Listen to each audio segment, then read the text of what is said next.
estamos completamente en vivo, como todas las noches, siendo 29 de octubre. Y una vez que los saludo a usted, paso a saludar a mi compañera de fórmula, Sandy Monroy. Muy buenas noches, Sandy. Muy buenas noches, Julio. Qué gusto poder compartir contigo este espacio. Gracias, igual. Y los análisis de esta noche que, como siempre, están muy interesantes. Gracias a ustedes por acompañarnos. Iniciamos entonces con esta emisión. Claro que sí. Vamos a iniciar porque hablaremos sobre la situación del volcán de fuego. José Martínez nos ha preparado la siguiente información, así que vamos a mostrarle entonces el reporte que tiene sobre este caso que se ha suscitado. Muy buenas noches, Sandy, amigo televidente de A la Medida. Esa información que tenemos desde el antiguo Guatemala, nosotros ubicados con la unidad móvil de TN23 en el juzgado de primera instancia penal de narcoactividad de delitos contra el ambiente del departamento de Zacatepeques, porque justamente en este lugar es donde se ha llevado a cabo la audiencia de primera declaración de 15 personas sindicadas o implicadas en una carpeta judicial que surge a raíz de una denuncia interpuesta por los diputados del Congreso de la República por el caso del volcán de fuego. En este expediente judicial figuran al menos 15 exfuncionarios de la Coordinadora Nacional para la Reducción de Desastres Conred, entre ellos el exsecretario ejecutivo de esta dependencia de gobierno, Sergio Roberto Cabañas. Ahí lo tenemos en pantalla en las imágenes que mi compañero Diego Lin logró captar en horas de la tarde. Con un retraso de 2 horas inició pasada las 5 de la tarde esta audiencia de primera declaración. Cabe la pena mencionar que ellos no han sido capturados hasta este momento, únicamente fueron citados a declarar por requerimiento de la Fiscalía de Delitos contra la Vida, que fue la que tomó esta denuncia de los diputados y armó esta carpeta judicial. Importante mencionar también que por disposición del juez Elder Rafael Girón Álvarez se concedió al Ministerio Público una prórroga de al menos en este caso, de la reserva judicial que lleva este expediente, y por eso se solicitó a los medios de comunicación que saliéramos de la sala de audiencias. De las personas que están implicadas en este caso y que habrían tenido que rendir hoy su declaración, figura Sergio Roberto Cabañas, lo decía el exdirector ejecutivo de la Conred, secretario ejecutivo de la Conred, Pedro Pablo Granillo Cifuentes, también Carlos Antonio Gamboa, Mario Efraín Ovalle, Shirley Morales, Gabriel Samayoa, William David Lemus González, Ileana Recinos, René Rodríguez, Alfonso Valenzuela, David Gerardo Ovalle Herrera, Abraham Marroquín, y hay 2 personas más que no se presentaron. Una de ellas fue Marco Antonio Barahona Contreras, quien se excusó, presentó documentación médica por un accidente que él sufrió, y también Pedro Morales Mejía. Él no se presentó, tampoco mandó excusa alguna. Habrá que esperar qué decisión tomará la jueza que tomó esta primera declaración. Importante mencionar que la Fiscalía de Delitos contra la Vida pues tiene bajo reserva este caso, el juzgado contralor que es bajo reserva totalmente. Se ha hablado de manera extraoficial que una de las imputaciones podría ser incumplimiento de deberes en contra de estos funcionarios o exfuncionarios de la Conred. Recordará usted, esto es derivado del caso de la explosión o de la erupción del volcán de fuego que dejó más de 200 víctimas el domingo 3 de junio del año 2018. Así que eso fue parte de lo que ha acontecido esta tarde y noche acá en el juzgado de primera instancia penal, narcoactividad y delitos contra el ambiente del departamento de Zacatepeques. Sandy, el reporte que tenemos a esta hora de la noche. Regreso contigo a Estudio Central de A la Medida. Muchas gracias, José Martínez, por el detalle, el resumen de esta audiencia que se realiza. Vamos con el análisis entonces, Julio, porque aquí se está buscando la manera de poder pues, dar así un resultado de qué pasó exactamente con esta tragedia del volcán de fuego. Una tragedia terrible, ¿no? Porque fueron cientos de guatemaltecos quienes perdieron la vida. Así y aquí, cuando se habla de incumplimiento de deberes, antes de que pasemos al análisis de los datos, se habla de que probablemente se pudo haber hecho más para actuar más rápidamente, para actuar más técnicamente y para poder evitar en la medida el número de personas tanto heridas, pero sobre todo fallecidas en esta tragedia. ¿Te parece si vemos unos datos? Iniciamos entonces con la información. Claro que sí. Entonces, por favor, usted aquí en pantalla los tiene, precisamente. A ver, escuchen esto, por favor. Sandy, televidentes, hoy inició la primera declaración de 15 exfuncionarios que fueron señalados de negligencia en la tragedia del volcán de fuego. Recuerde usted una situación, los delitos de orden culposo se dan por negligencia, por imprudencia o por impericia. Entonces, ya aquí nos está dando a entender por dónde va el Ministerio Público. Entre los señalados se encuentra, como usted lo escuchó en la nota, el exsecretario de Conred, Sergio Cabañas. El Ministerio Público los acusa de no haber actuado a tiempo. Esa es la situación. No dar los avisos, no dar las alertas, no evacuar a la población, ordenando el desalojo pronto de las personas que vivían en las cercanías del volcán. Uno de los delitos, por eso decimos, Sandy, que se les imputa, es el denominado incumplimiento de deberes. Se argumenta que si se hubiera actuado a tiempo, es decir, si se hubiese desalojado inmediatamente, se pudo haber evitado la tragedia humana que ocurrió. Bueno, y ahí tenemos los primeros datos para el análisis. Así es. Se busca entonces si existió algún tipo de responsabilidad de parte de las autoridades, en este caso Conred, de quien se indica que debió hacer la alerta temprana para poder hacer la evacuación. Entonces, ¿fue negligencia? ¿De parte de quién en este punto? Es muy importante la investigación que se está realizando, pero aparte de esto, quiero que nos expliques muy bien, Julio, por favor, cómo es que se da esta audiencia, porque explicaba José Martínez, no hay una orden de captura, simplemente fueron citados. Es correcto. En este caso estamos hablando precisamente de una citación para una declaración. Explico, en los casos penales puede ser citado, por ejemplo, por el propio Ministerio Público para que declares todo lo que sepas con relación al caso. Esto cuando lo hace el Ministerio Público para ir tratando en la fase de la investigación previa y en la fase de investigación propia del caso, ir indagando y uniendo cabos, atando puntos y viendo por dónde puede ir la hipótesis más específica.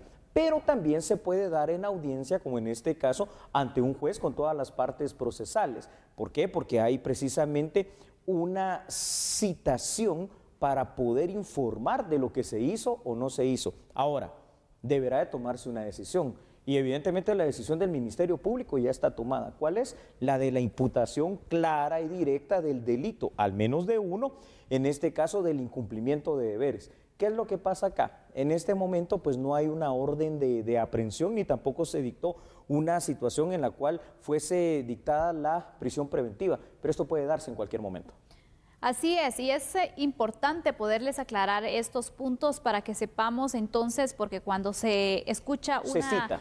Exactamente, pero cuando se escucha, bueno, la audiencia, estas personas fueron llamadas a declarar y siempre en una audiencia estamos acostumbrados también, Julio, a que existe una persona acusada, pero vemos que aquí hay una diferencia. Así es, aquí hay una diferencia. Y a ver, y solo quiero recordar algo que tú sabes perfectamente, el proceso penal guatemalteco se divide en tres partes. Audiencia de primera declaración, lo que vimos el día de hoy, donde hay supuestamente personas que llegarán a ser imputadas, es indudable por lo que dice el Ministerio Público. Luego la fase de investigación, que seguramente se va a ordenar, y se llegará al juicio oral y público. Si quieres, para dar un término más completo a este análisis, podemos compartir unos datos últimos. Por supuesto, vamos a mostrar la siguiente información porque ya se cumplieron 2 años, más de 2 años de la tragedia que ocurrió el 3 de junio, recordemos, del 2018, fecha en la que el volcán de fuego desató su furia y arrasó con lo que encontró a su paso. En Escuintla, el departamento más afectado, comunidades enteras quedaron enterradas bajo el material piroclástico. Sí. Según las últimas cifras que se conocen, el desastre dejó más de 1 millón de afectados, más de 200 fallecidos y alrededor de 200 desaparecidos. Familias que hasta el momento aún exigen justicia, aún exigen que se investigue y bueno, esta es la fase que el Ministerio Público está llevando, investigar. Eso es correcto. Para ir cadenciando el caso, obviamente acá no somos jueces, exponemos esto porque es muy importante y solo recordemos algo, el Ministerio Público lo que presenta en este caso son las alertas presentadas el día de la tragedia por el INSIBUME en distintas horas, desde madrugada, mañana, hasta que se dio la orden finalmente del sistema Conred para la evacuación, pero cuando lamentablemente tenemos esto, más de 200 fallecidos, ¿no? Así es, concluimos entonces con el primer tema de análisis, vamos a hacer una pausa, pero al regresar, creo que ayer lo adelantamos un poco, ¿qué iba a pasar con el director de Caminos? ¿Y ahora? Destituido, es que tiene que ser así, la pregunta es, ¿solamente él? ¿O habrá que seguir investigando y ver si hay que destituir a más funcionarios y obviamente que se vayan con un proceso penal si esto es lo que compete? Explicado al director ejecutivo de la Comisión Presidencial contra la Corrupción sobre el destino de 135 millones de quetzales, Freddy Chojolán fue destituido del cargo de director general de Caminos. La decisión de las autoridades del Ministerio de Comunicaciones fue dada a conocer en un comunicado, en el que explicaron que la remoción del cargo se debe a los últimos acontecimientos. Añadieron que tanto la cartera como la unidad ejecutora de caminos quedan a disposición de las autoridades para continuar con las investigaciones del caso. Indicaron que en los próximos días iniciarán a evaluar los perfiles para nombrar al nuevo director general de caminos. A ver, Sandy, no queremos decir, lo dijimos, ¿no? Pero es que realmente ayer lo decíamos que, al menos en el caso específico del director de caminos, ese era su destino. Ahora, yo sigo insistiendo, no creo tampoco que sea el único responsable de esta situación. Hay que seguir investigando. Exactamente. ¿Cómo fue que ocurrió esta confusión? ¿Quién no le notificó o...? Es necesario poderlo aclarar porque esto también se da luego que recordemos ayer, incluso aquí lo dimos a conocer que la Comisión Presidencial contra la Corrupción lo citó, le pidió explicaciones y hoy se anuncia entonces que ya no será parte de Caminos, que ya no será el director. Ahora, pregunto antes de demostrar los datos. Bueno, supongamos que esa es la decisión tomada, obviamente ya no suponemos, es real, sobre Freddy Chojolán como ahora exdirector de Caminos. ¿Es solo la institución o hay que hacer alguna otra averiguación? Fuera de lo que está haciendo la Comisión contra la Corrupción, ¿cabe aquí algún tipo de denuncia, no? Esto lo pregunto. Y vuelvo a insistir, Freddy Chojolán pues tampoco está solo, es decir, hay más gente, hay un subdirector también de Caminos, si él no estaba ahí. Y no solo es en la Dirección General de Caminos, creo que también tiene que haber alguna otra responsabilidad dentro del mismo MICIBI. ¿Me permites presentar datos? Adelante, Julio. Muchísimas gracias. Vea por favor lo siguiente aquí, usted los tiene en pantalla. Y escuche esto, tras varios días de polémica, Freddy Chojolán fue destituido como director de Caminos, esto lo acaba usted de escuchar claramente, decisión que fue informada por el MICIBI a través de un comunicado de prensa escrito, obviamente. El ahora exfuncionario primero dijo que habían desaparecido 135 millones, como por un arte de magia, ¿no? Luego rectificó aduciendo que se había equivocado. Pero ¿cómo te puedes equivocar en una cifra así? Luego también había dicho en algún determinado momento que había falsificación de firmas. Finalmente, se logró determinar que el dinero no está desaparecido. Esto es lo que dice la Comisión contra la Corrupción. Dice que simplemente se realizaron unas transferencias presupuestarias que servirán para remozar carreteras. Vuelvo a insistir porque lo hemos dicho los 2 días anteriores. Habrá que darle seguimiento precisamente a la ejecución de esas 2 transferencias presupuestarias para verificar esta información. Sin embargo, el ministro de Comunicaciones argumentó que su equivocación, me refiero a la de Chojolán, fue suficiente motivo para removerlo del cargo. Y por supuesto que es suficiente motivo. ¿Cómo no puedes tener el control de algo tan importante como 2 transferencias presupuestarias millonarias que son 135 millones de quetzales? Imagínate. Julio, la verdad es de que esta situación es complicada porque por un punto también hizo que se dudara de la administración que se tiene, de los fondos, de los recursos, del manejo de los mismos. Y por eso es importante que se puedan aclarar. Hay que aclararlo.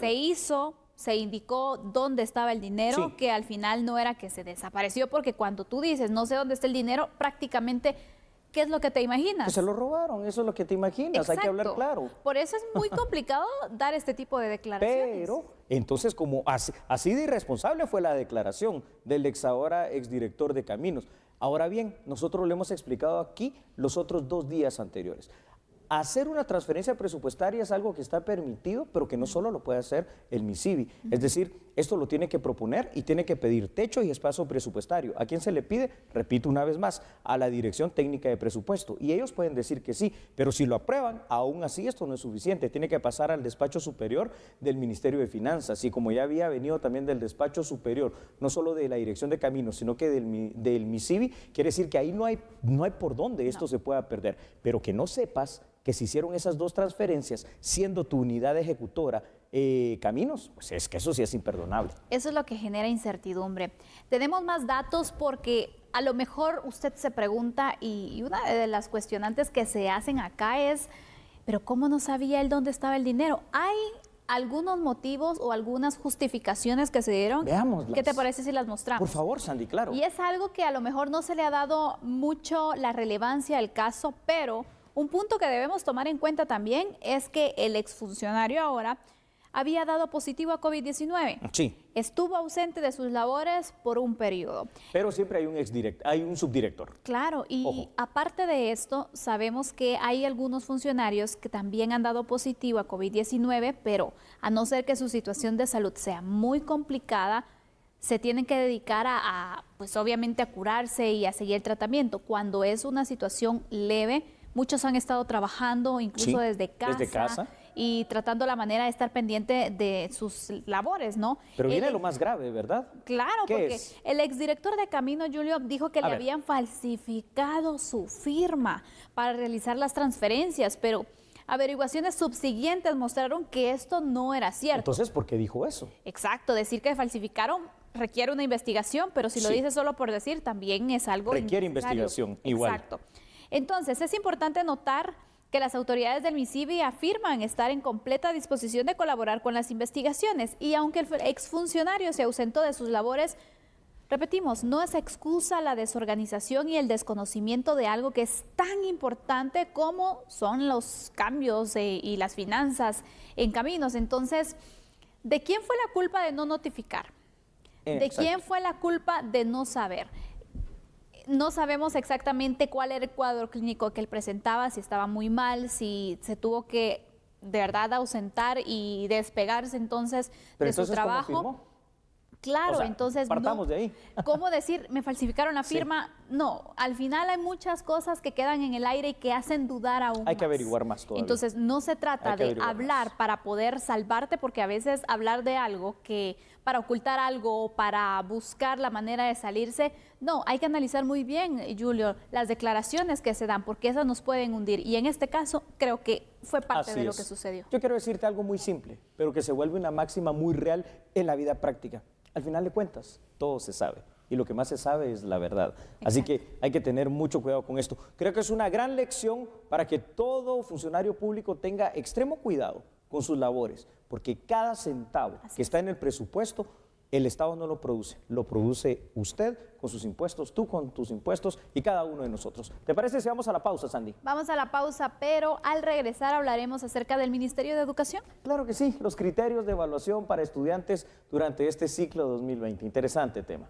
El viceministro de Educación, Héctor Cermeño, indicó que para el sector público los docentes deberán basarse en una rúbrica autorizada por la cartera para promover o no a los alumnos. La rúbrica será válida para los niveles de preprimaria, primaria, básico y diversificado.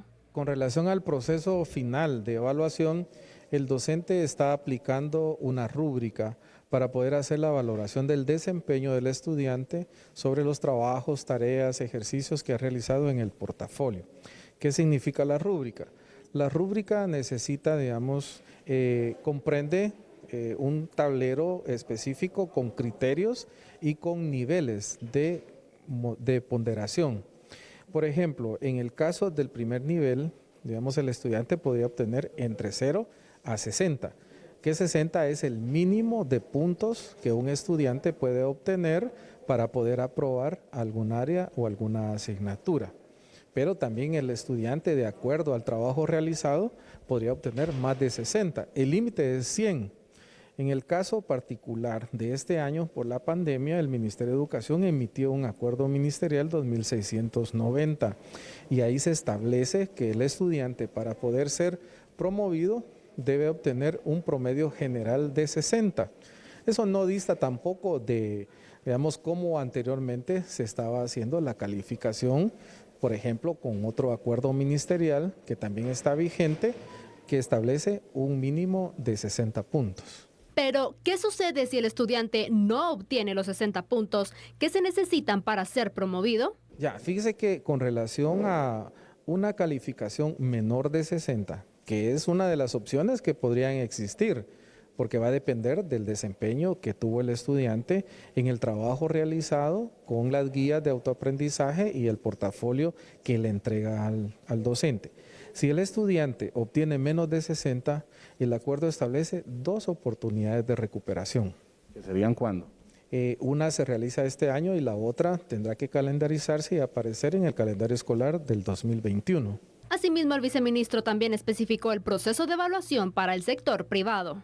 Sí, digamos, en el caso del sector privado, también ellos pueden acogerse a estos acuerdos ministeriales que se han emitido, y los colegios que tienen más posibilidades pues estarán optando por plataformas para poder tener esa virtualidad de enseñanza y que no se descarta.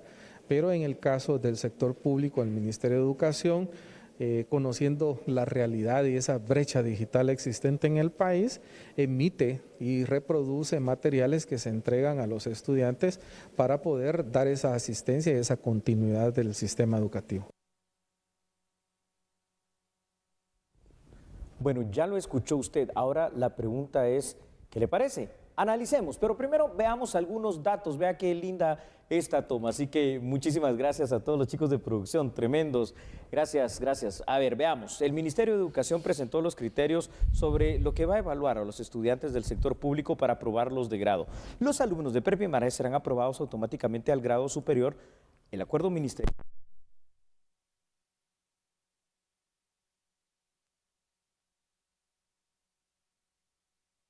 Está contemplada, Sandy, la posibilidad de que un alumno repruebe el grado y tendría derecho a dos, sí, usted ha escuchado bien, 2 oportunidades de recuperación en las áreas o asignaturas perdidas. Sin embargo, los criterios delineados por el Mineduc, Sandy, toman en cuenta que la nota más baja, ojo, la nota más baja que un estudiante puede recibir es de 60 puntos, es decir, la misma nota con la que se gana. Veamos más datos, ¿te parece? Veamos más datos sobre este sistema entonces de evaluación que se ha tomado en cuenta por parte del Ministerio de Educación para este tema y para este ciclo especial. Para evaluar a los estudiantes se utilizará esta herramienta llamada rúbrica para evaluar el portafolio. Okay. Se establecen 4 criterios para el nivel primario y medio también para ciertas actividades. Veamos entonces que se presenta como actividades que se han registrado, dedicación en los trabajos, evidencia progreso en la adquisición de aprendizajes y evidencia trabajo autónomo. Esos son los criterios entonces que se utilizan para esta evaluación. A cada criterio el docente le asignará un punteo. El 1 representará el desempeño más bajo, sin embargo, los lineamientos señalan que el alumno recibirá 60 puntos como su nota más baja. Esto, de forma práctica, aseguraría que ningún estudiante repruebe el año. El Mineduc afirma que la herramienta de evaluación es solo un referente, sin embargo, el documento que docentes deben llenar tiene como nota mínima, entonces, repito, estos 60 puntos. ¿Cómo interpretamos, Julio, esta nueva forma de evaluación en tiempos de pandemia? Sabemos que el sistema educativo tuvo que cambiar precisamente por la situación que estamos enfrentando. 2 formas y 2 maneras de verlo. Para algunos esta es la única forma de poder hacer este tipo de evaluaciones y de calificar, entre comillas, el rendimiento de los estudiantes con relación a lo que ha sido este año de pandemia, como tú lo dijiste. Está bien, esa es una postura.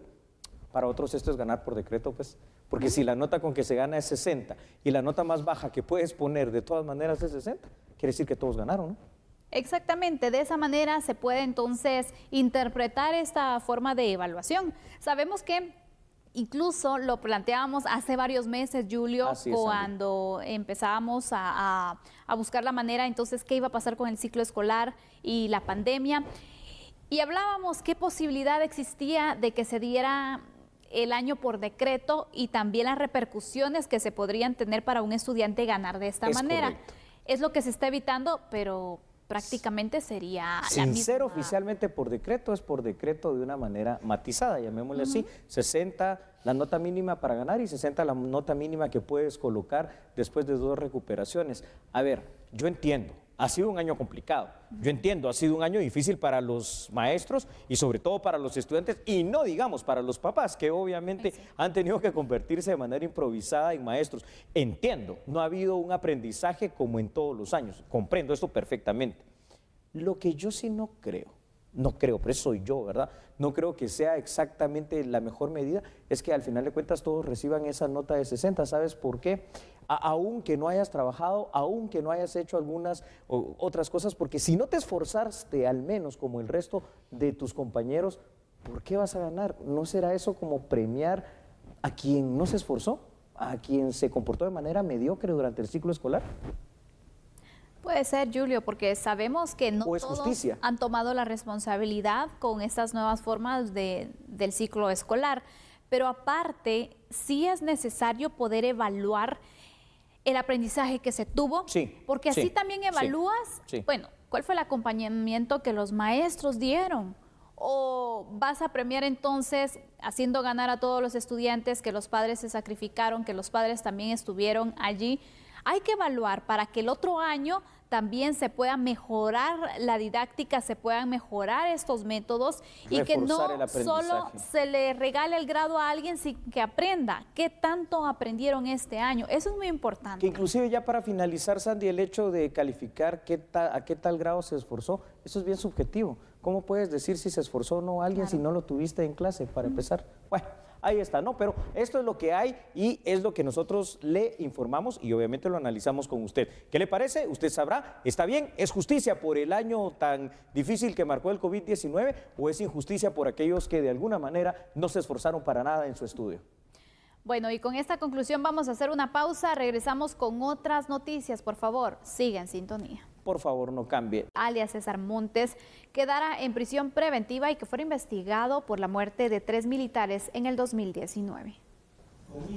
Desde el interior de la carceleta, el juzgado de mayor riesgo el sospechoso Julio César Macías López, alias el comandante César Montes, escuchó atentamente la resolución de la juzgadora Eva Recinos, quien resolvió su situación legal en primera declaración. La jueza aceptó la petición del Ministerio Público que el procesado sea investigado como autor intelectual de una emboscada en contra de 9 soldados del Ejército de Guatemala, en la cual dejó como saldo 3 personas fallecidas, 3 heridos y 3 lograron escapar de sus victimarios en el Estor Izabal el 3 de septiembre del 2019. Los abogados defensores pidieron una falta de mérito. La solicitud fue rechazada por la jueza Eva Recinos. La fiscalía acreditó su hipótesis criminal en contra de alias el comandante César Montes. Al resolver, buscamos como establece la Constitución 41 de la Ley del Organismo Policial, al resolver dicta auto de procesamiento en contra del Julio César Macías López por los delitos de asesinato en grado de tentativa y asociación ilegal de fuerza armada. El procesado permanecerá. ¿Y sabe usted que el plan de reactivación económica para Guatemala sigue su marcha? Hoy precisamente el presidente Alejandro Yamatei hizo una presentación acerca de este plan, de los avances a la comunidad internacional. ¿Quiere saber más información? Con mucho gusto, ahora mismo aquí, en A la Medida. El plan presentado contiene 3 ejes estratégicos, siendo la generación de fuentes de empleo, atracción de inversiones estratégicas y la sostenibilidad. Esto para mejorar la calidad de vida en la población. Y para eso, ese plan de reactivación económica, ese capítulo de reactivación económica que lleva el presupuesto que ahorita está en el Congreso y que estamos peleando fuertemente para que el Congreso apruebe, conlleva 4.400 millones de quetzales que van a ser destinados a la infraestructura estratégica del país. Porque como bien lo vimos, podemos duplicar muy rápidamente las exportaciones de productos no tradicionales en Guatemala. Lo podemos hacer. Tenemos identificados los mercados. Si ustedes vieron, muchos de ustedes reconocieron sus banderas porque son destino a donde podemos llegar o donde podemos traer la inversión al país. Nosotros podemos hacerlo, pero no tenemos la capacidad portuaria para poder desarrollar mayor comercio y por eso vamos a entrar a duplicar nuestro puerto en el puerto del Atlántico y aumentar la capacidad en el puerto del Pacífico para que podamos tener infraestructura en nuestros puertos capaces de poder apoyar este esfuerzo de aumentar las exportaciones.